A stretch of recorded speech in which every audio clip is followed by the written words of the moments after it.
আমার খুবই ভালো লাগছে because for the first time I am feeling like যে আমরা আমাদের আমাদের ইচ্ছে মতো আমাদের ফ্রিডম অফ স্পিচ যেটা আমরা আমাদের অপিনিয়নটা ফ্রিলি দিতে পারছি। আমার মেয়ে জীবনের প্রথমবারের মতন ভোট দিচ্ছে, এই জন্য আমার এটা খুবই অন্যরকম লাগছে। আশা করি মানুষ তো এখন অবশ্যই একটা পরিবর্তন চাচ্ছে, নতুন যুগের সূচনা হচ্ছে। আশা করি ভালো কিছুই হবে। প্রার্থীরা কি মনে করেন আপনাদের আশা আকাঙ্ক্ষা পূরণ করতে পারবে? অবশ্যই আমরা আশাবাদী। আমাদের দেশের মানুষকে নিয়েই আমাদের আগাতে হবে, বিদেশি মানুষ দিয়ে তো আর জিনিসটা আগাবে না, তাই না? সো যারা প্রার্থী তারাই আমাদের দেশকে আগায় নিয়ে যাবে। বাবার সঙ্গে এর আগে কি আসা হয়েছে ভোট কেন্দ্রে? জি না, এটা আমার প্রথম ভোট।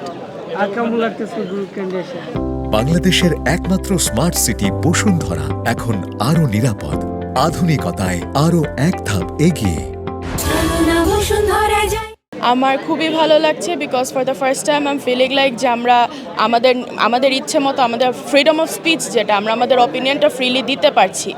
প্রথম ভোট আমাদের একদম ফ্রিলি কোনো কারচুপি বা কোনো ধরনের সমস্যা ছাড়া আমরা বলতে পারছি যে আমাদের চয়েসটা কি। যে প্রার্থীকে আমরা পছন্দ করছি সে আসতেও পারে, নাও আসতে পারে, কিন্তু at the end of the day আমরা কাকে চাচ্ছি গভর্নমেন্টের বিভিন্ন পোস্টে সেটা আমরা নিজেরা বলতে পারছি।